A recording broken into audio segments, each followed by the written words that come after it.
Welcome viewer, I am Murugan S. This video tutorial describes how to add users to access remote desktop in Windows. Right-click Start button, Run. Type sysdm.cpl.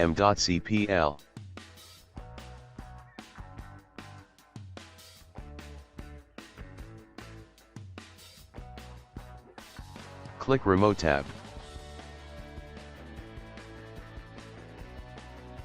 Click Select Users. Click Add. Click Advanced. Click Find Now. Select username. Click OK. I hope this video tutorial helps to you. Please like, share and don't forget to subscribe my channel. Thank you very much. See you next video.